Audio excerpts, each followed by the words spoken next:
Hello everyone, welcome back on our YouTube channel. तो आज के इस वीडियो में हम अकाउंटेंसी के 2021 के क्वेश्चन पेपर की कंप्लीट 100 ऑब्जेक्टिव क्वेश्चन को उसके बोर्ड के सॉल्यूशन के साथ देखने वाले हैं। यानी कि जो सॉल्यूशन बोर्ड के द्वारा पब्लिश किया गया था, हम उन आंसर्स को देखने वाले हैं। तो अगर हम बात करें बिहार बोर्ड के एग्जाम की, तो प्रीवियस ईयर क्वेश्चन से लगभग 10 से 15 क्वेश्चन पूछे जाते हैं, रिपीट होते हैं। तो इस वीडियो को कंप्लीट देखने के बाद आपके मिनिमम 50 मार्क्स तो सिक्योर हो ही जाएंगे। तो वीडियो को स्टार्ट एंड तक जरूर देखना, हर एक क्वेश्चन आपके एग्जाम के लिए बहुत इंपॉर्टेंट है। चलिए इस सीरीज को स्टार्ट करते हैं। तो क्वेश्चन नंबर फर्स्ट है, संयुक्त पूंजी कंपनी है अ ज्वाइंट स्टॉक कंपनी। तो इसे हमने पार्ट बी के फर्स्ट चैप्टर में ही पढ़ा है। A joint stock company is an artificial legal person which is created by law. तो इसका आंसर क्या होगा? इसका आंसर हो जाएगा ऑप्शन नंबर ए, यानी कि संयुक्त पूंजी कंपनी वैधानिक कृत्रिम व्यक्ति है। ठीक है, क्वेश्चन नंबर फर्स्ट का आंसर हो गया option number A. Second number question है, समता अंशधारी होते हैं इक्विटी शेयर होल्डर्स आर। तो शेयर होल्डर्स दो तरह के होते हैं, इक्विटी शेयर होल्डर्स और प्रेफरेंस शेयर होल्डर्स। जो इक्विटी शेयर होल्डर्स होते हैं उन्हें एक कंपनी का ऑनर कहा जाता है, उन्हें स्वामी कहा जाता है। तो इसका आंसर क्या होगा? इसका आंसर हो जाएगा ऑप्शन नंबर बी, यानी कि equity share holders are owners of the company. वही अगर हम इक्विटी शेयर होल्डर्स और प्रेफरेंस शेयर होल्डर्स इन दोनों के बीच कोई डिफरेंस को देखेंगे तो हमें ये पता चलेगा कि सबसे पहले जो डिविडेंड मिलता है वो प्रेफरेंस शेयर होल्डर्स को मिलता है, उसके बाद ही जो बचता है वो इक्विटी शेयर होल्डर्स को दिया जाता है। तो ये सारे इसके डिफरेंस हो सकते हैं, आप इसे देख लेना, या जब मैं सब्जेक्टिव कवर करूंगा तो इन सारे क्वेश्चंस को करवाऊंगा, क्योंकि ये इंपॉर्टेंट क्वेश्चन है। ठीक है, तो अभी हम जब ऑब्जेक्टिव करवा रहे हैं तो आपको बस ऑब्जेक्टिव पर फोकस करना है। सेकंड नंबर क्वेश्चन का क्या आंसर होगा? इसका आंसर हो जाएगा ऑप्शन नंबर बी, यानी कि कंपनी के स्वामी। थर्ड नंबर क्वेश्चन है, एक कंपनी में सदस्यों का दायित्व होता है the liability of a member in a company. तो एक कंपनी में जितने भी मेंबर्स होते हैं उनकी लायबिलिटी लिमिटेड होती है। वही अगर हम सोल प्रोप्राइटरशिप की बात करें तो वहाँ क्योंकि एक ही ऑनर होता है तो उनकी जो लायबिलिटी होती है वो अनलिमिटेड होती है। तो क्वेश्चन नंबर थर्ड का आंसर क्या होगा? यहाँ पे पूछा जा रहा है एक कंपनी पे सदस्यों का दायित्व होता है, तो कंपनी में जितने भी सदस्य होते हैं उनका दायित्व सीमित होता है। तो क्वेश्चन नंबर थर्ड का आंसर हो गया ऑप्शन नंबर ए, यानी कि लिमिटेड। अब क्वेश्चन नंबर 4 है, एक निजी कंपनी में सदस्यों की अधिकतम संख्या होती है maximum number of members in a private companies. तो एक प्राइवेट कंपनी में जो मैक्सिमम नंबर ऑफ मेंबर्स हो सकते हैं वो हो सकते हैं 200, यानी कि मैक्सिमम 200 लोग हो सकते हैं। तो इसका क्या आंसर हो जाएगा? इसका आंसर हो जाएगा ऑप्शन नंबर बी, यानी कि 200। अब क्वेश्चन नंबर 5 है, अंशधारियों को कंपनी से मिलता है share holders receive from the company. तो मैंने आपको पहले ही बता दिया शेयर होल्डर्स को क्या मिलता है, उन्हें मिलता है डिविडेंड। तो इसका क्या आंसर हो जाएगा? इसका आंसर हो जाएगा ऑप्शन नंबर डी, यानी कि डिविडेंड। अब क्वेश्चन नंबर 6 है, अंश आवेदन पत्र खाता की प्रकृति होती है share application account is in the nature of. तो देखो तीन तरह के अकाउंट होते हैं, personal account, real account and nominal account. Personal account के अगर आप गोल्डन रूल को देखोगे तो इसका गोल्डन रूल है debit the receiver and credit the giver. तो ये फिट बैठ रहा है शेयर एप्लीकेशन अकाउंट की एंट्रीज पर। तो क्वेश्चन नंबर 6 का आंसर क्या होगा? इसका आंसर हो जाएगा ऑप्शन नंबर बी, यानी कि अंश आवेदन पत्र खाता व्यक्तिगत खाता की प्रकृति होती है, वो व्यक्तिगत खाता होता है। ठीक है, कौन? Share application account. अब 7 नंबर क्वेश्चन है, अंशों के निर्गमन पर प्रीमियम है on issue of share premium is. तो जब हम शेयर को इशू करते हैं तो उस पर जो प्रीमियम होता है वो एक तरह का क्या होता है? वो होता है कैपिटल गेन, वो होता है पूंजीगत लाभ। तो क्वेश्चन नंबर 7 का आंसर क्या होगा? इसका आंसर हो जाएगा ऑप्शन नंबर डी, यानी कि पूंजीगत लाभ। अब 8 नंबर क्वेश्चन है, अंश पूंजी की वास्तविक राशि है the actual amount of share capital is. तो शेयर कैपिटल की जो एक्चुअल अमाउंट होती है उसे हम क्या कहते हैं? उसे हम कहते हैं पेड अप कैपिटल। ये इंपॉर्टेंट क्वेश्चन है, इसे आप याद रखना। The actual amount of share capital is known as paid up capital. ठीक है, अब देखो 9 नंबर क्वेश्चन है, अंशों की हरण के परिणाम स्वरूप घट जाती है। तो जब हम शेयर को फोरफिट कर देते हैं, जब उसे हम हटा देते हैं, तो उस केस में हमारा जो पेड अप कैपिटल है, पेड अप कैपिटल क्या होता है? ये हमारे शेयर कैपिटल की एक्चुअल अमाउंट होती है। तो जो हमारा पेड अप कैपिटल है वो घट जाता है। ठीक है, तो क्वेश्चन नंबर 9 का आंसर क्या हो जाएगा? इसका आंसर हो जाएगा ऑप्शन नंबर ए, यानी कि for feature of share result in the reduction of paid up capital, चुकता पूंजी। अब 10 नंबर क्वेश्चन है, ऋण पत्र है डिबेंचर इज। तो डिबेंचर एक ऐसा कागज है, आप कागज का टुकड़ा समझ लो, जो कि लोन का एक सर्टिफिकेट होता है। आपने लोन लिया है, इस तरह का एक सर्टिफिकेट होता है डिबेंचर। तो इसका आंसर क्या होगा? इसका आंसर हो जाएगा ऋण पत्र, ऋण का एक प्रमाण पत्र है। ठीक है, अब 11 नंबर क्वेश्चन है, तरल अनुपात तरल संपत्तियों को किससे भाग देकर ज्ञात किया जाता है? Liquid ratio is calculated by dividing which to liquid assets. तो देखो लिक्विड रेशियो का क्या फॉर्मूला है? जब हम करंट लायबिलिटी को लिक्विड एसेट से डिवाइड करते हैं तो हमारा लिक्विड रेशियो निकल कर आता है। तो 11 नंबर क्वेश्चन का क्या आंसर हो जाएगा? इसका आंसर हो जाएगा ऑप्शन नंबर बी, यानी कि चालू दायित्व। अब 12 नंबर क्वेश्चन है, कार्यशील पूंजी है, वर्किंग कैपिटल इज द, तो वर्किंग कैपिटल करंट एसेट और करंट लायबिलिटी इन दोनों के बीच का डिफरेंस है, यानी कि चालू संपत्तियों व चालू दायित्वों में अंतर को क्या कहते हैं, हम कहते हैं कार्यशील पूंजी। तो क्वेश्चन नंबर 12 का आंसर क्या होगा, इसका आंसर हो जाएगा ऑप्शन नंबर सी। अब 13 नंबर क्वेश्चन है, पेटेंट्स एंड कॉपीराइट किस श्रेणी के अंतर्गत आते हैं, patent and copyright fall under which category. तो देखो पेटेंट और कॉपीराइट जो एक कंपनी यूज करता है ताकि उसका जो प्रोडक्ट है वो सेफ रहे और कोई उसका कॉपी नहीं कर पाए, तो हम पेटेंट को और कॉपीराइट को छू नहीं सकते। आप गुडविल को भी देख सकते हो, उसे हम छू नहीं सकते। तो ये कैसे एसेट्स होते हैं, ये होते हैं इंटेंजिबल एसेट्स। तो क्वेश्चन नंबर 13 का आंसर क्या हो जाएगा, इसका आंसर हो जाएगा ऑप्शन नंबर सी, यानी कि अब क्वेश्चन नंबर 14 है, निम्न में से कौन सी गैर रोकड़बद्ध नहीं है, which of the following is not a non cash item. यहाँ पे ये पूछा जा रहा है कि इनमें से कौन सा कैश आइटम है, ठीक है। तो देखो कैश सेल कैश आइटम है, और ये क्वेश्चन मुझे अब तक याद है, ये क्वेश्चन मेरे एग्जाम में 2020 के पेपर में भी पूछा गया था और 2021 के पेपर में भी ये क्वेश्चन पूछा गया है, ठीक है। और इन सारे क्वेश्चंस को मैंने 2020 की जो वीडियो मैंने अपलोड करी थी वहाँ मैंने बताया था कि 2 से 3 वीडियो को मैंने अपलोड किया था, मैंने बताया था ये सारे क्वेश्चन पूछे जा सकते हैं। बहुत सारे क्वेश्चन उस वीडियो से पूछे भी गए थे। तो इस सीरीज़ को भी स्टार्ट एंड तक फॉलो करोगे तो हम श्योर आप एग्जाम में 100 आउट ऑफ 100 मार्क्स सिक्योर करोगे। बस आप हमारी सीरीज़ को स्टार्ट से एंड तक जेनरली फॉलो करना, ठीक है। अब 50 नंबर क्वेश्चन है, संचालन क्रियाओं से रोकड़ प्रवाह ज्ञात करते समय किसे घटाया जाएगा, while calculating cash flow from operating activities which will be deducted. तो देखो जब cash flow from operating activities को हम कैलकुलेट करते हैं तो जितने भी ऐसे टाइप के चीज़ें होते हैं जैसे इंक्रीज इन डेप्टर्स बढ़ रहा है, तो इन सब चीज़ों को हम क्या करते हैं, इन्हें हम घटा देते हैं। तो इसका आंसर क्या होगा, इसका आंसर हो जाएगा ऑप्शन नंबर सी, यानी कि देनदारों में वृद्धि को हम घटा देते हैं जब हम संचालन क्रियाओं से रोकड़ प्रवाह ज्ञात करते हैं। अब 60 नंबर क्वेश्चन है, संचालन क्रियाओं से रोकड़ प्रवाह ज्ञात करते समय किसे जोड़ा जाएगा।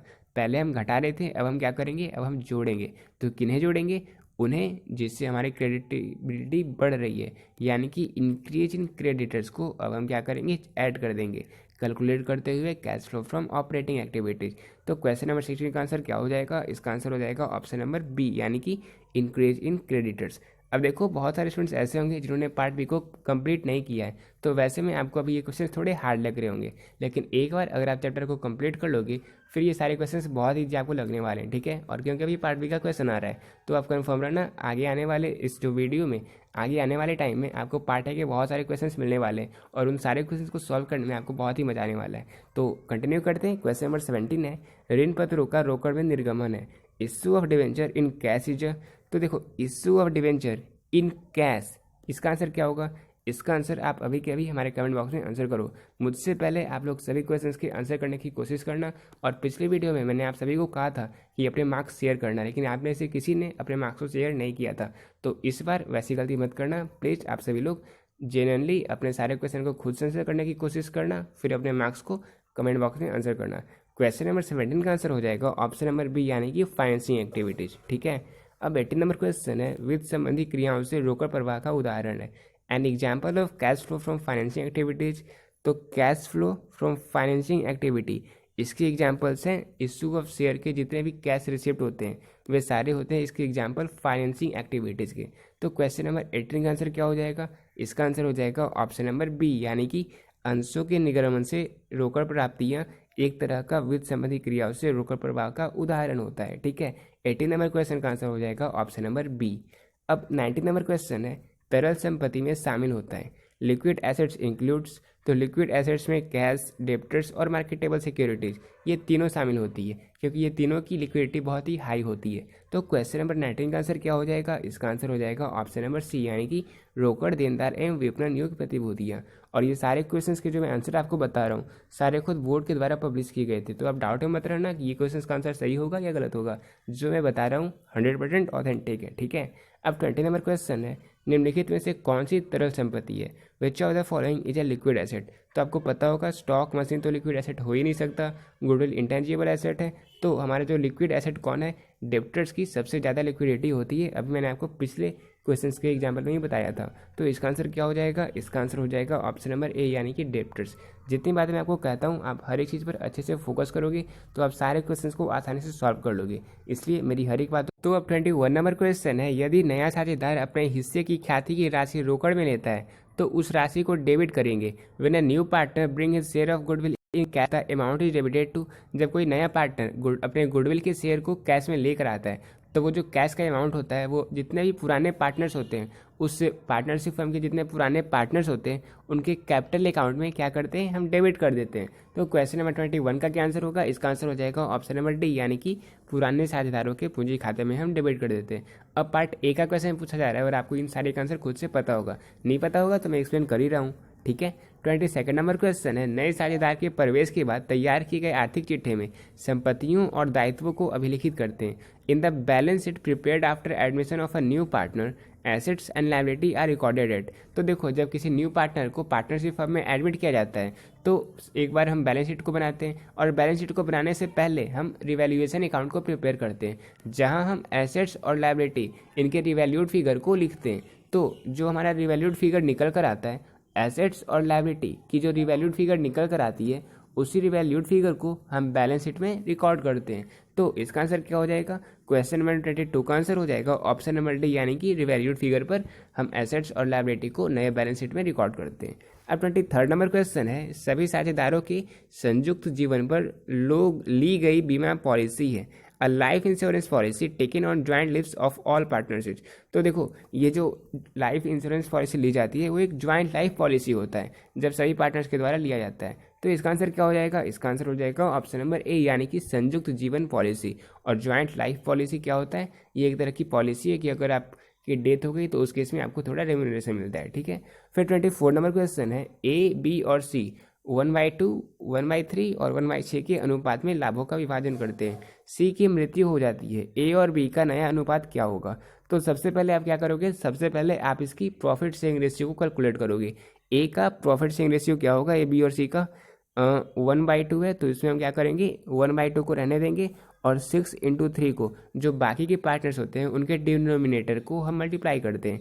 तो ए का 18 हो गया, 6/3 18, बी का 6/2 12 और सी का 3/2 यानी कि 6, यानी कि 3:2:1 के रेशियो में यहाँ प्रॉफिट शेयरिंग रेशियो है। तो ए बी और सी का प्रॉफिट शेयरिंग रेशियो 3:2:1 है, इसमें ये लाभ विभाजन करते हैं, सी की मृत्यु हो जाती है। ए और बी का नया अनुपात क्या होगा, तो आपको मैंने बताया था जब मैंने ऑब्जेक्टिव कवर किया था वहाँ मैंने आपको बताया था जब कोई पार्टनर्स की मृत्यु हो जाए तो जो ओल्ड पार्टनर्स का जो प्रॉफिट शेयरिंग रेशियो होता है, शेयरिंग रेशियो सेम ही होता है।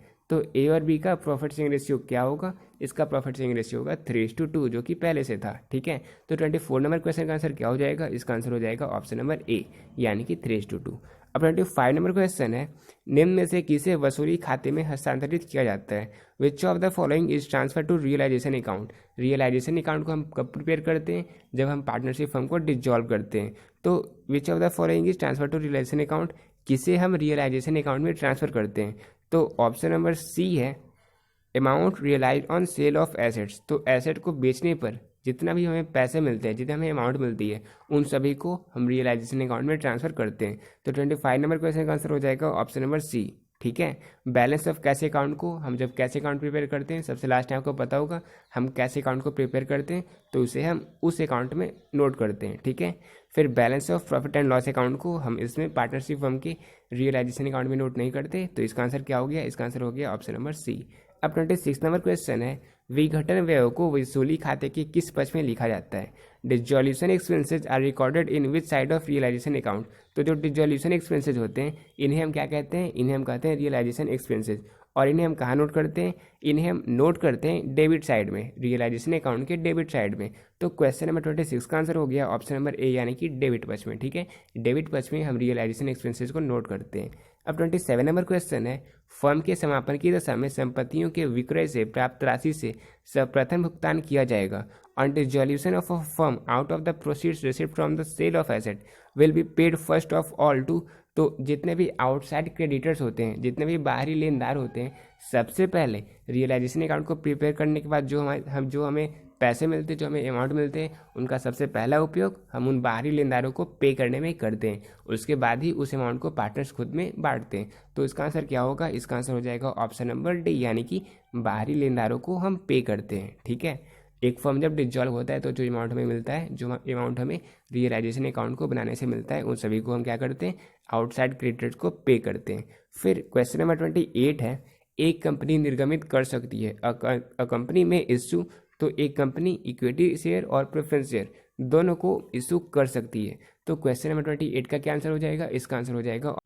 तो अब 29 नंबर क्वेश्चन है, समतुल्य से अधिक प्राप्त राशि को किस खाते में क्रेडिट किया जाता है? The amount received over and above the par value is credited to which account? तो पर वैल्यू से एबव की राशि, उसे हम क्या कहते हैं? उसे हम कहते हैं प्रीमियम अमाउंट। तो जो प्रीमियम अमाउंट होते हैं उसे हम कहाँ ट्रांसफर करते हैं, कहाँ क्रेडिट करते हैं? तो उसे हम सिक्योरिटीज प्रीमियम रिजर्व अकाउंट में ट्रांसफर करते हैं, वहाँ पे क्रेडिट करते हैं। तो क्वेश्चन नंबर 29 का आंसर क्या हो जाएगा? इसका आंसर हो जाएगा ऑप्शन नंबर सी, यानी कि प्रतिभूति प्रीमियम संचय खाता पे हम उसे ट्रांसफर कर देते हैं, क्रेडिट कर देते हैं। फिर 30 नंबर क्वेश्चन है, आदत योजना पर अधिकतम ब्याज लिया जा सकता है। तो कॉल इन अरियर पर मैक्सिमम इंटरेस्ट 10% पर एनम का लिया जाता है। तो क्वेश्चन नंबर 30 का आंसर क्या हो जाएगा? इसका आंसर हो जाएगा ऑप्शन नंबर बी, यानी कि 10% पर एनम। 31 नंबर क्वेश्चन है, मृतक साझेदार को देय राशि चुकाई जाती है, उसके the amount due to the deceased partner is paid to his. तो उसके लीगल हायर यानी कि उसके उत्तराधिकारी को, उसके एग्जीक्यूटर्स को हम पे करते हैं। जो पार्टनर की मृत्यु होती है उस पार्टनर्स के एग्जीक्यूटर को हम उसकी देय राशि को पे करते हैं। तो 31 नंबर क्वेश्चन का आंसर क्या हो जाएगा? इसका आंसर हो जाएगा ऑप्शन नंबर डी, यानी कि उत्तराधिकारियों को। फिर 32 नंबर क्वेश्चन है, पुनर्मूल्यांकन खाता किस समय तैयार किया जाता है? Revaluation account is prepared eight the time of. तो रिवैल्यूएशन अकाउंट को हम कब कब प्रिपेयर करते हैं? Eight the time of admission of a partner, retirement of a partner and death of a partner. वही जब पार्टनरशिप हम डिसॉल्व होता है तो उस केस में हम रिवैल्यूएशन अकाउंट नहीं बल्कि रियलाइजेशन अकाउंट को प्रिपेयर करते हैं। ठीक है, तो क्वेश्चन नंबर 32 का आंसर क्या हो गया? इसका आंसर हो गया ऑप्शन नंबर डी, यानी कि ऑल ऑफ दिस। अब 33 नंबर क्वेश्चन है, वसूली खाता है, रियलाइजेशन अकाउंट इज। तो रियलाइजेशन अकाउंट में मैंने आपको बताया था किस किस अमाउंट्स को हम रिकॉर्ड करते हैं। तो आपने देखा था रियलाइजेशन एक्सपेंसेस को हम रियलाइजेशन अकाउंट के डेबिट साइड में रिकॉर्ड करते थे। तो ऐसा क्यों करते थे? क्योंकि हमारा जो रियलाइजेशन अकाउंट है वो एक नॉमिनल अकाउंट है, और नॉमिनल अकाउंट का गोल्डन रूल क्या है? इसका गोल्डन रूल है debit all expenses and losses, credit all income and gain. तो यही कारण है कि जितने भी एक्सपेंसेज होते हैं उन्हें हम रियलाइजेशन अकाउंट के डेबिट साइड में रिकॉर्ड करते हैं, और जितने भी हमारे इनकम्स होते हैं उन्हें हम रियलाइजेशन अकाउंट के क्रेडिट साइड में रिकॉर्ड करते हैं। तो आपको ये कॉन्सेप्ट्स भी क्लियर हो रहे होंगे, ठीक है, इस छोटे से वीडियो से भी। अब 34 नंबर क्वेश्चन है, फर्म के समापन पर होने वाले व्यय को कहते हैं expenses on dissolution of firm are called. तो डिसॉल्यूशन फर्म के डिसॉल्व होने पर जितने भी एक्सपेंसेज होते हैं, जो डिसॉल्यूशन एक्सपेंसेज होते हैं, उन्हें हम क्या कहते हैं? उन्हें हम कहते हैं रियलाइजेशन एक्सपेंसेज। मैंने आपको पहले ही बता दिया। तो आप देख सकते हो, आप अगर स्टार्ट से वीडियो को देख रहे हो तो जो हार्ड क्वेश्चंस रहेंगे वहाँ पे तो आपको थोड़ा हार्ड लगेगा, लेकिन फिर आपको हर एक क्वेश्चन ईजी लगने लगेंगे। ये मेरा बताने का तरीका है। तो क्वेश्चन नंबर 34 का क्या आंसर होगा? इसका आंसर हो जाएगा ऑप्शन नंबर ए, यानी कि रियलाइजेशन एक्सपेंसेज। अब 35 नंबर क्वेश्चन है, फर्म के विघटन के समय साझेदारों के पूंजी खाते की क्रेडिट बाकी का भुगतान किया जाता है। On dissolution of a firm, credit balance of partners capital account is paid to. तो पार्टनर्स कैपिटल अकाउंट के जो क्रेडिट बैलेंस होते हैं वो हम उस पार्टनर्स को पे कर देते हैं। ठीक है, अगर वो जिंदा है तो उस पार्टनर्स को ही हम पे कर देते हैं। 35 नंबर क्वेश्चन का क्या आंसर हो जाएगा? इसका आंसर हो जाएगा ऑप्शन नंबर ए, यानी कि पार्टनर्स। अब 36 नंबर क्वेश्चन है, कानूनी व्यय को वसूली खाते के किस पक्ष में लिखा जाता है? Legal expenses are recorded on which side of realisation account. तो जो लीगल एक्सपेंसेज होते हैं है तो एक्सपेंसेज ही ना, और रियलाइजेशन अकाउंट कौन सा अकाउंट है नॉमिनल अकाउंट। और नॉमिनल अकाउंट का गोल्डन रूल क्या है? Debit all expenses and losses. तो रियलाइजेशन अकाउंट के डेबिट साइड में हम क्या रिकॉर्ड करेंगे? लीगल एक्सपेंसेज को। क्लियर है? तो इस तरह से कॉन्सेप्ट क्लियर रहने से आपके सारे क्वेश्चन सॉल्व हो सकते हैं अकाउंट्स में, ये इंपॉर्टेंट है। 36 नंबर क्वेश्चन का क्या आंसर हो गया? इसका आंसर हो गया ऑप्शन नंबर बी, यानी कि डेबिट साइड। 37 नंबर क्वेश्चन है, फर्म के विघटन के समय संपत्तियों का पुस्तकीय मूल्य वसूली खाते के किस पक्ष में लिखा जाता है? At the time of dissolution of a firm, book value of assets is recorded in which side of realisation account. तो एसेट्स की बुक वैल्यू को रियलाइजेशन अकाउंट के डेबिट साइड में रिकॉर्ड करते हैं। तो इसका आंसर क्या होगा? इसका आंसर हो जाएगा ऑप्शन नंबर ए, यानी कि डेबिट साइड। 38 नंबर क्वेश्चन है, साझेदार का दिवालिया होना किस प्रकार के समापन का प्रकार है? Insolvency of a partner is which type of dissolution. तो इसका आंसर आपको अभी कमेंट बॉक्स में आंसर करना है, ठीक है, इसका आंसर मैं आपको बाद में बताऊंगा। 39 नंबर क्वेश्चन है, निम्न में से किसे वसूली खाते में हस्तांतरित नहीं किया जाता है? Which of the following is not transfer to realisation account? तो मैंने आपको बताया था बैलेंस ऑफ कैश अकाउंट को हम रियलाइजेशन अकाउंट में ट्रांसफर नहीं करते, बैलेंस ऑफ रिजर्व को भी ट्रांसफर नहीं करते, और balance of profit and loss account को भी ट्रांसफर नहीं करते। तो क्वेश्चन नंबर 39 का आंसर क्या हो गया? इसका आंसर हो गया ऑप्शन नंबर डी, यानी कि इनमें से सभी को हम वसूली खाते में हस्तांतरित नहीं करते। 40 नंबर क्वेश्चन है, पुनर्मूल्यांकन खाते के नाम पक्ष पर जमा पक्ष का अधिक है। Excess of the credit side over the debit side of revaluation account is. तो रिवैल्यूएशन अकाउंट में जब डेबिट साइड से क्रेडिट साइड ज़्यादा हो जाए, यानी क्रेडिट साइड की वैल्यू ज़्यादा हो, डेबिट साइड की वैल्यू कम हो, तो क्या होता है? तो इसका तो प्रॉफिट आंसर होगा। यहाँ पे इन्होंने आंसर गलत किया, जो स्टूडेंट्स थे उन्होंने आंसर गलत किया था। इसका आंसर होगा ऑप्शन नंबर ए, यानी कि प्रॉफिट। ये बहुत ही सिली मिस्टेक है, इस तरह की मिस्टेक आप एग्जाम में मत करना, ठीक है। अब बहुत ही इजी क्वेश्चंस आपको मिलने वाले हैं। क्वेश्चन नंबर 41 है, गैर व्यापारिक संगठनों का आजीवन सदस्यता शुल्क है। Life membership fees of non trading concern is.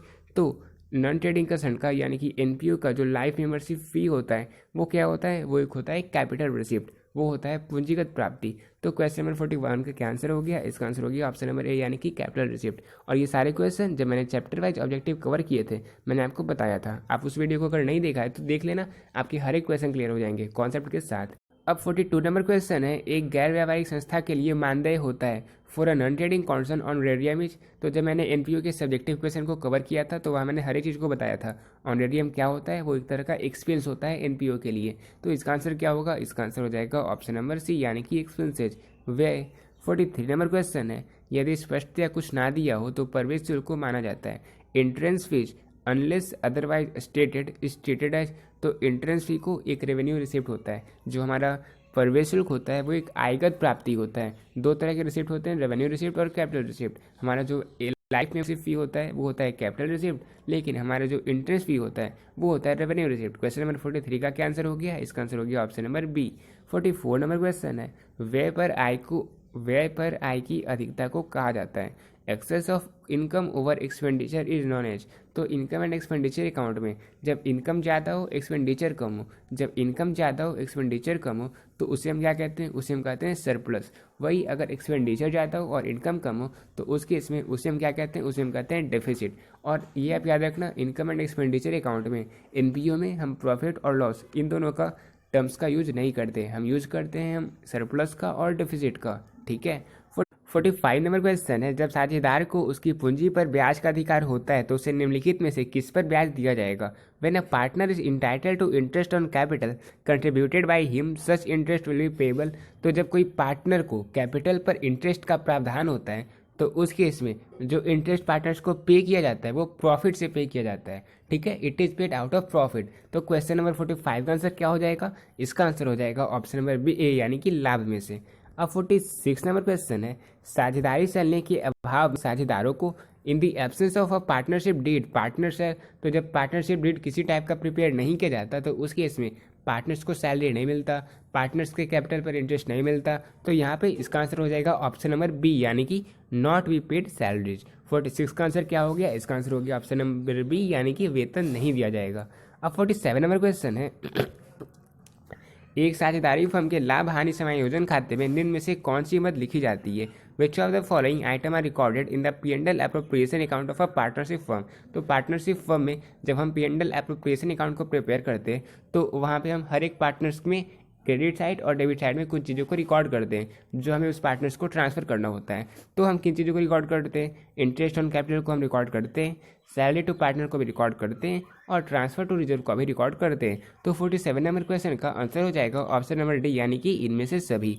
और 48 नंबर क्वेश्चन है, साझेदारों की पूंजी स्थायी होने पर कौन से खाते खोले जाते हैं? Which accounts are open when the capitals are fixed.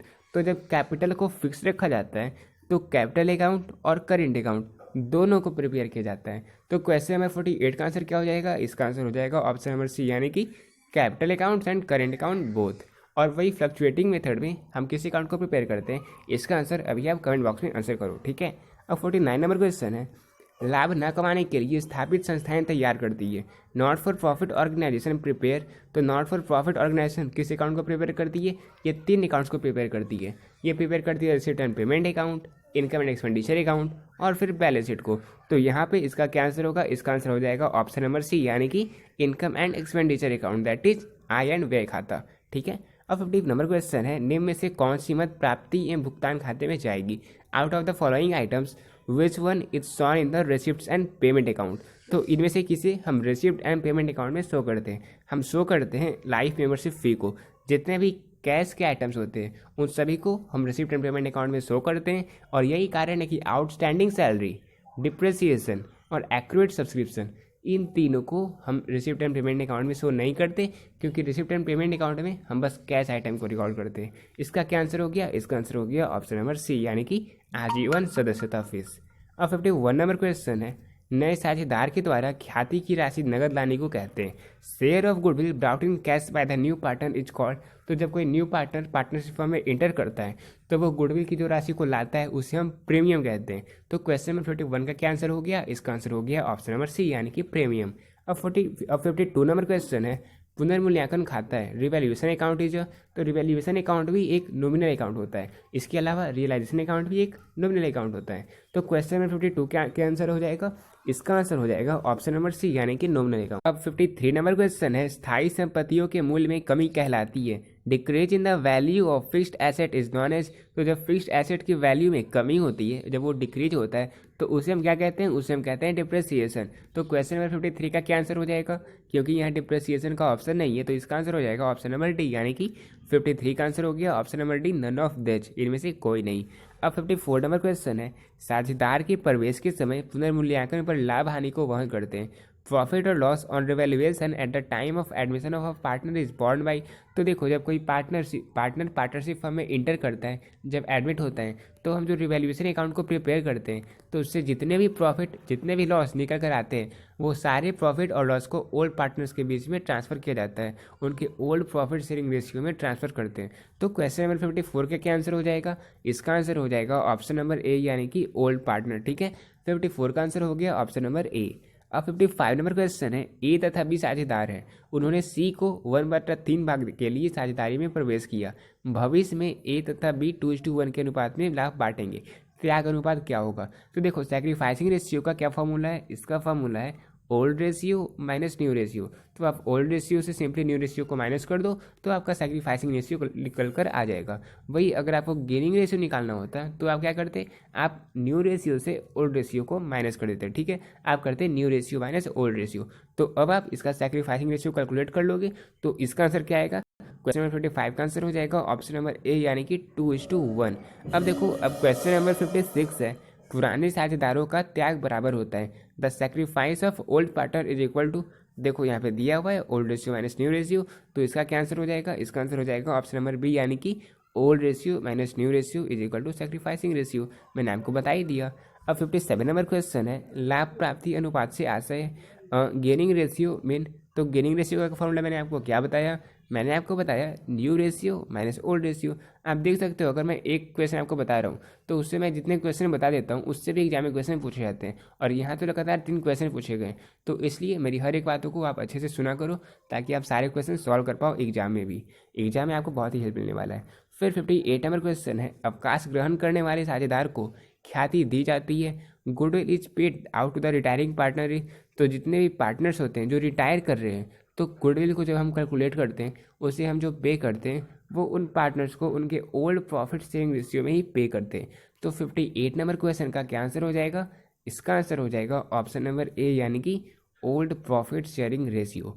अब देखो, आपने अब तक हमारे इस वीडियो को देखा है, तो वेरी वेरी थैंक यू। और अब मुझे ऐसा लग रहा है कि हमारे वीडियो को पसंद कर रहे हो। अगर आपको वीडियो अच्छा लग रहा हो तो वीडियो को लाइक करना, और मेरी तरफ से आप सभी के लिए एक छोटा सा सरप्राइज है कि आप इस फाइल की PDF को डाउनलोड कर सकते हो। कैसे करोगे? आप इस वीडियो के डिस्क्रिप्शन बॉक्स में जाना, सबसे नीचे आपको PDF का लिंक मिलेगा, उस पर आप क्लिक करना। क्लिक करते ही वो PDF ओपन होगा, वहाँ पे आपको एक पासवर्ड को फिल करना है। फाइल का पासवर्ड है गुडविल, जो आपको 58 नंबर क्वेश्चन में दिख रहा है। गुडविल आपको टाइप करना है, और सारे वर्ड आप शॉर्ट में टाइप करोगे। आप टाइप करोगे GOODWILL। टाइप करते ही आपका जो वो फाइल है वो ओपन हो जाएगा। फिर उसे आप फाइल मेजर में डाउनलोड कर सकते हो। ठीक है, तो फाइल का पासवर्ड क्या है? फाइल का पासवर्ड है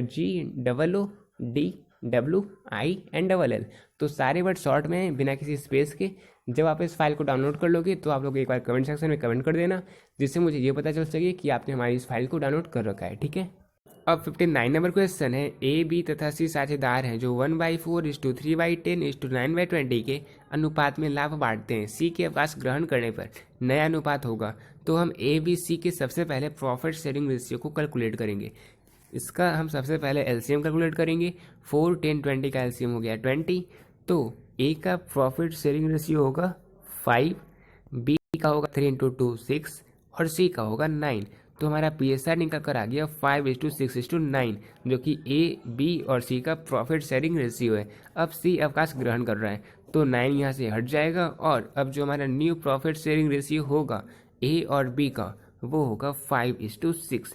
तो ऑप्शन में दिया हुआ है ऑप्शन नंबर बी में। तो क्वेश्चन नंबर 59 का आंसर क्या हो जाएगा? इसका आंसर हो जाएगा ऑप्शन नंबर बी यानी कि 5:6।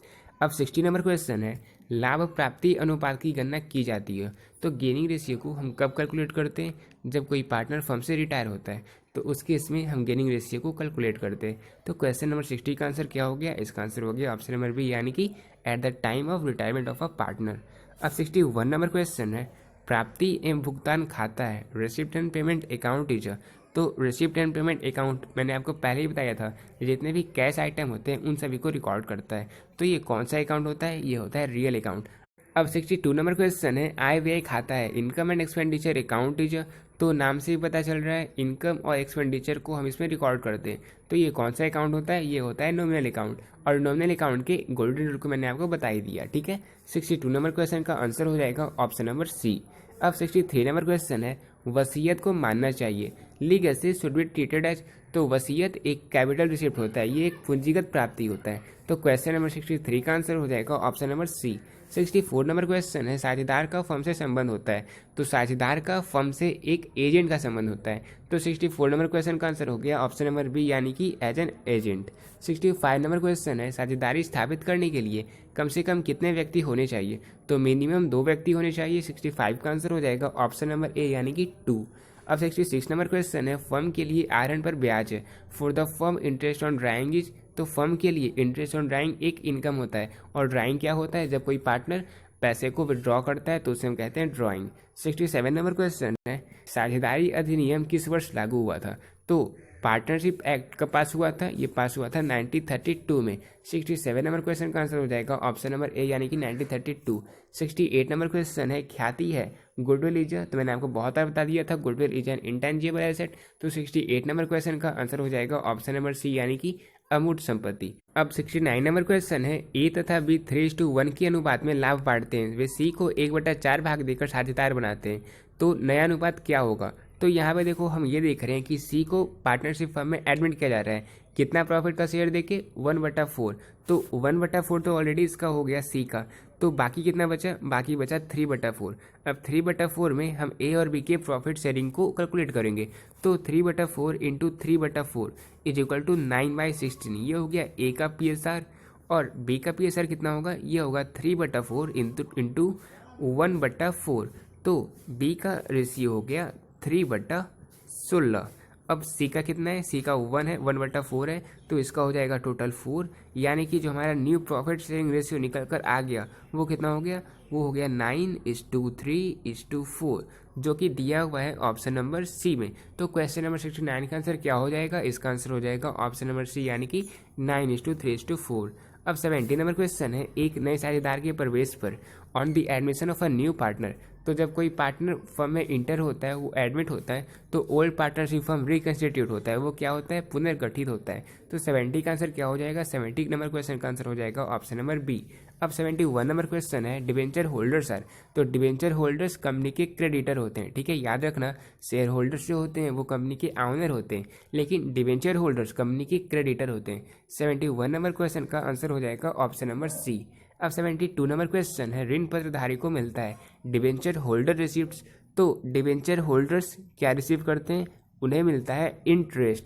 लेकिन शेयर होल्डर्स की अगर बात करें तो शेयर होल्डर्स को क्या मिलता है? उन्हें मिलता है डिविडेंड। तो इन दोनों के डिफरेंस को आप लोग अच्छे से याद रखना। वैसे जब मैं सब्जेक्टिव को कवर करूंगा तो वहाँ मैं इन दोनों के बीच के डिफरेंस को अच्छे से देखूंगा, क्योंकि ये क्वेश्चन एग्जाम के लिए इंपॉर्टेंट है। 72 नंबर क्वेश्चन का आंसर हो गया ऑप्शन नंबर बी यानी कि debenture holders receive interest. 73 number question है, ऋण पत्र शोधन खाता पर प्रीमियम है, premium on redemption of debenture account is, तो रिडेम्पशन ऑफ डिवेंचर पर प्रीमियम क्या कहलाता है, ये कहलाता है लायबिलिटी, ये एक लायबिलिटी होता है। 73 नंबर क्वेश्चन का आंसर हो जाएगा ऑप्शन नंबर बी यानी कि दायित्व।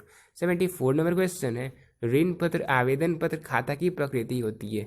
Debenture application account is in the nature of, तो डिवेंचर एप्लीकेशन अकाउंट कैसा अकाउंट होता है, ये होता है पर्सनल अकाउंट। तो 74 नंबर क्वेश्चन का आंसर हो जाएगा ऑप्शन नंबर बी यानी कि व्यक्तिगत खाता। अब 75 नंबर क्वेश्चन है कंपनी की वार्षिक रिपोर्ट जारी की जाती है।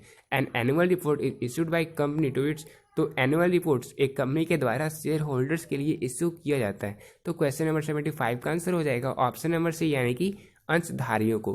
अब 76 नंबर क्वेश्चन है स्थिति विवरण है, बैलेंस शीट इज, बहुत ईजी क्वेश्चन है, हम 11 से पढ़ते आए हैं। Balance sheet is a statement, तो क्वेश्चन नंबर 76 का आंसर हो जाएगा ऑप्शन नंबर ए यानी कि स्थिति विवरण एक विवरण है। अब 77 नंबर क्वेश्चन है वित्तीय विवरणों के निर्वचन में शामिल है। Interpretation of financial statement includes, तो फाइनेंशियल स्टेटमेंट के निर्वचन में criticism and analysis, comparison and trend study और ड्राइंग कंक्लूजन, ये तीनों शामिल होते हैं। तो 77 नंबर क्वेश्चन का आंसर क्या हो जाएगा, इसका आंसर हो जाएगा ऑप्शन नंबर डी यानी कि इनमें से सभी। अब 78 नंबर क्वेश्चन है विक्रय में से विक्रय किए गए माल की लागत घटाकर ज्ञात की गई राशि होती है। Sales less cost of good sold is called, तो जब हम COGS से सेल्स को माइनस कर देते हैं तो जो निकल कर आता है वो क्या होता है, वो होता है हमारा ग्रॉस प्रॉफिट। तो क्वेश्चन नंबर 78 का आंसर हो जाएगा ऑप्शन नंबर सी यानी कि सकल लाभ। अब 79 नंबर क्वेश्चन है सामान्य आकार के आय विवरण में शुद्ध विक्रय की राशि को किसके बराबर माना जाता है। In a common size income statement the amount of net sales is assume to be equal to, तो नेट सेल्स के अमाउंट को हम 100 मानकर चलते हैं। तो 79 नंबर क्वेश्चन का आंसर हो जाएगा ऑप्शन नंबर सी यानी कि 100। अब 80 नंबर क्वेश्चन है तरल संपत्तियों में सम्मिलित नहीं होता। Liquid assets do not include, तो बिल रिसीवेबल, डेब्टर्स और बैंक बैलेंस, इन तीनों की लिक्विडिटी हाई होती है, लेकिन स्टॉक लिक्विड एसेट्स नहीं होता। तो क्वेश्चन नंबर 80 का आंसर क्या हो जाएगा, इसका आंसर हो जाएगा ऑप्शन नंबर सी यानी कि रहतिया।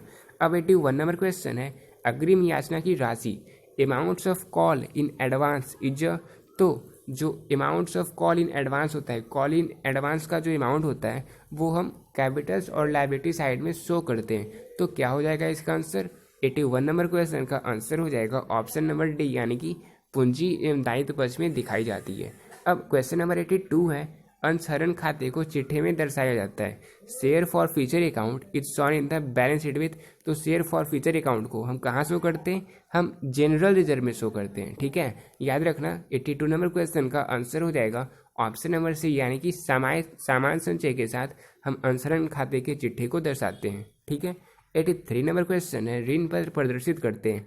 डिवेंचर्स रिप्रेजेंट द, तो डिवेंचर्स एक कंपनी के लॉन्ग टर्म लोन को शो करते हैं। तो 83 नंबर क्वेश्चन का आंसर हो जाएगा ऑप्शन नंबर ए यानी कि कंपनी के दीर्घकालीन ऋण को ऋण पत्र प्रदर्शित करते हैं। अब 84 नंबर क्वेश्चन है शून्य कूपन बॉन्ड निर्गमित किए जाते हैं। Zero coupon bonds are issued, तो zero coupon bond without pre specified rate of interest, यानी कि बिना पूर्व निर्धारित ब्याज दर के इशू किए जाते हैं, निर्गमित किए जाते हैं। तो क्वेश्चन नंबर 84 का आंसर हो जाएगा ऑप्शन नंबर सी यानी कि without pre specified rate of interest. अब 85 नंबर क्वेश्चन है स्वयं के ऋण पत्रों के रद्द होने से होने वाला लाभ है। प्रॉफिट ऑन कैंसिलेशन ऑफ आउन डिवेंचरीज, तो जब अपने डिवेंचर को कैंसिल कर दिया जाता है तो उससे जो प्रॉफिट होता है वो हमारा कैपिटल प्रॉफिट होता है, वो हमारा पूंजीगत लाभ होता है। तो 85 नंबर क्वेश्चन का आंसर हो जाएगा ऑप्शन नंबर बी यानी कि पूंजीगत लाभ। अब 86 नंबर क्वेश्चन है वित्तीय विवरणों के विश्लेषण की उपयोगिता किसके लिए नहीं है। For home the analysis of financial statement is not significant, तो फाइनेंशियल स्टेटमेंट का एनालिसिस किसके लिए उपयोगी नहीं है, तो इसका आंसर होगा ऑप्शन नंबर सी यानी कि एम्बेसडर ऑफ इंडिया, भारत के राजदूत के लिए फाइनेंशियल स्टेटमेंट की एनालिसिस उपयोगी नहीं होती है। ठीक है, अब 87 नंबर क्वेश्चन है एक कंपनी को स्थायी संपत्तियां 3 लाख रुपए से बढ़कर 4 लाख रुपए हो गई, इसमें कितने प्रतिशत परिवर्तन हुआ है। तो देखो यहाँ पे टोटल कितना चेंज हुआ है 1 लाख का, और टोटल कितना था, टोटल था हमारा कितना, हमारा टोटल था 3 लाख। अब 1 लाख बटा 3 lakh into 100 is equal to कितना हो गया, इज इक्वल टू हो गया 33.3%। तो क्वेश्चन नंबर 87 का आंसर हो जाएगा ऑप्शन नंबर बी यानी कि 33.3। अब 89 नंबर क्वेश्चन है, सामान्य आकार की स्थिति विवरण में कुल क्षमता एवं दायित्वों को किसके बराबर माना जाता है? तो कॉमन साइज बैलेंस शीट में टोटल इक्विटी और लायबिलिटी को 100 एज्यूम किया जाता है। तो 89 नंबर क्वेश्चन का आंसर हो जाएगा ऑप्शन नंबर सी यानी कि 100। अब 90 नंबर क्वेश्चन है, यदि बेचे गए माल की लागत 1,20,000 रुपये तथा सकल लाभ अनुपात 20% हो तो विक्रय की राशि होगी। तो मैंने आपको फॉर्मूला पहले ही बता दिया, हमारा COGS दिया हुआ है, ग्रॉस प्रॉफिट रेशियो दिया हुआ है, तो हम इसके सेल्स को कैलकुलेट कर लेंगे। ठीक है, आंसर आएगा 1,50,000, आप मैच कर लेना। अब 91 नंबर क्वेश्चन है, आदर्श चालू अनुपात है आइडियल करंट रेशियो इज। तो एक आइडियल करंट रेशियो 2:1 के रेशियो में होता है। तो 91 नंबर क्वेश्चन का आंसर हो जाएगा ऑप्शन नंबर डी यानी कि 2:1। अब 92 नंबर क्वेश्चन है, तरल संपत्तियों में शामिल होता है लिक्विड एसेट्स इंक्लूड्स। तो डेप्टर्स, बिल रिसीवेबल और बैंक बैलेंस, इन तीनों की लिक्विडिटी हाई होती है, और ये क्वेश्चन मैंने आपको पहले ही बता दिया। तो इसका आंसर क्या हो जाएगा? इसका आंसर हो जाएगा ऑप्शन नंबर डी यानी कि इनमें से सभी। अब 93 नंबर क्वेश्चन है, यदि चालू अनुपात 2:5 और चालू दायित्व 25,000 हो तो चालू संपत्तियां हैं। तो देखो, करंट रेशियो 2:5 के रेशियो में हमारा करंट लायबिलिटी दिया हुआ है 25,000, तो 5 का वैल्यू हो गया 25,000, तो 2 का वैल्यू कितना होगा? 2 का वैल्यू होगा 10,000। बहुत इजी क्वेश्चन है। तो 93 नंबर क्वेश्चन का आंसर हो जाएगा ऑप्शन नंबर सी यानी कि 10,000। अब 94 नंबर क्वेश्चन है, निम्नलिखित में से कौन सी तरल संपत्ति है? Which of the following is liquid asset? तो फिर से ये क्वेश्चन रिपीट हो रहा है, डेप्टर होगा हमारा लिक्विड एसेट, तो इसका आंसर क्या होगा? इसका आंसर हो जाएगा ऑप्शन नंबर डी यानी कि देनदार तरल संपत्ति है। वही लैंड, बिल्डिंग और स्टॉक, ये तीनों फिक्स्ड एसेट होते हैं। वही 95 नंबर क्वेश्चन है, रोकड़ प्रवाह विवरण संबंधित है। तो कैश फ्लो स्टेटमेंट AS3 यानी कि अकाउंटिंग स्टैंडर्ड थर्ड से रिलेटेड है। तो क्वेश्चन नंबर 95 का आंसर ऑप्शन नंबर ए हो जाएगा, लेखाकार मानक 3 से। अब 96 नंबर क्वेश्चन है, रोकड़ प्रवाह विवरण आधारित है। Cash flow statement is based upon, तो cash flow statement is totally based upon cash basis of accounting, और ये स्टेटमेंट आपने बहुत बार पढ़ा है अगर आपने इस चैप्टर को कंप्लीट करा है तो। 96 नंबर क्वेश्चन का आंसर हो जाएगा ऑप्शन नंबर ए यानी कि लेखांकन के रोकड़ आधार पर। अब 97 नंबर क्वेश्चन है, नकद बिक्री है कैश सेल इज, तो cash cell is an operating activity, ये एक परिचालन क्रिया है। तो 97 नंबर क्वेश्चन का आंसर हो जाएगा ऑप्शन नंबर ए यानी कि ऑपरेटिंग एक्टिविटी। अब 98 नंबर क्वेश्चन है, निम्न में से कौन सा रोकड़ का उपयोग नहीं है? Which of the following is not an application of cash? तो आप देख सकते हो option A increase in debtors, increase in stock, increase in prepaid expenses. ये तभी बढ़ते हैं जब हम कैश का यूज करते हैं, कैश को हम एक्सपेंस करते हैं। तो जब हम खर्चे करते हैं तो वैसे में हमारे डेप्टर्स बढ़ते हैं, हमारे स्टॉक बढ़ते हैं, और हमारे जो प्रीपेड एक्सपेंसेज हैं वो इंक्रीज होते हैं। लेकिन जब हमारे क्रेडिटर्स बढ़ते हैं तो वहाँ पे कैश का कोई रोल नहीं होता, मतलब हम खुद के पैसे को वहाँ पे खर्च नहीं करते। तो इसका आंसर क्या हो जाएगा? इसका आंसर हो जाएगा ऑप्शन नंबर सी यानी कि लेनदारों में वृद्धि में रोकड़ का उपयोग नहीं होता है। ठीक है। अब 99 नंबर क्वेश्चन है, निम्न में से कौन सा रोकड़ का स्रोत नहीं है? Which of the following is not a source of cash? तो यहाँ आप देख सकते हो issue of debenture, sale of fixed asset और फंड फ्रॉम ऑपरेशन। जब हम डिवेंचर को इश्यू करते हैं, जब हम एसेट को बेचते हैं, और जब हमें बहुत सारे ऑपरेशन से फंड मिलता है, इन सभी से हमें कैश क्या मिलता है? हमें कैश मिलता है। वही जब हम फिक्स्ड एसेट को परचेज करते हैं तो हमारा जो कैश था वो दूसरों के पास चला जाता है। तो इसका आंसर क्या हो जाएगा? इसका आंसर हो जाएगा ऑप्शन नंबर बी यानी कि purchase of fixed asset is not a source of cash. ठीक है। तो 99 नंबर क्वेश्चन का आंसर हो गया ऑप्शन नंबर बी। अब 100 नंबर क्वेश्चन है, निम्न में से कौन सा गैर संचालन व्यय है? Which of the following is a non operating expenses? तो देखो, रेंट, वेजेज और सेलिंग एक्सपेंसेज, ये तीनों ऐसे एक्सपेंसेज है जो हम किसी भी कार को ऑपरेट करते हैं, संचालन करते हैं, तो ये सारे एक्सपेंसेज होते ही रहते हैं। लेकिन अगर हम ऑप्शन नंबर डी को देखें तो loss on sale of machinery, ये नॉन ऑपरेटिंग एक्सपेंसेज है, ये गैर संचालन व्यय है। तो इस क्वेश्चन का आंसर हो जाएगा ऑप्शन नंबर डी यानी कि loss on sale of machinery. तो ठीक है, अब हमने अकाउंटेंसी के 2021 के ऑफिशियल क्वेश्चन पेपर को ऑफिशियल आंसर की जो बोर्ड के द्वारा पब्लिश किया गया था उसके साथ कंप्लीट एक्सप्लेन करके आपको दिखा दिया है। तो अब मुझे उम्मीद है कि आपको ये वीडियो पसंद आई होगी। अगर आपको ये वीडियो पसंद आया तो वीडियो को लाइक करना, और इस वीडियो को जितना हो सके आप अपने सोशल मीडिया साइट पे शेयर करना। व्हाट्सएप, इंस्टा, फेसबुक, ट्विटर, जो भी आप यूज करते हो, हर जगह आप इस वीडियो को फैला दो, ताकि हमारा काम बस क्वालिटी कंटेंट प्रोवाइड करना हो और शेयरिंग का काम मैं आपको सौंपता हूँ। ठीक है। तो मिलते हैं अपनी नेक्स्ट वीडियो में, तब तक के लिए पैसा।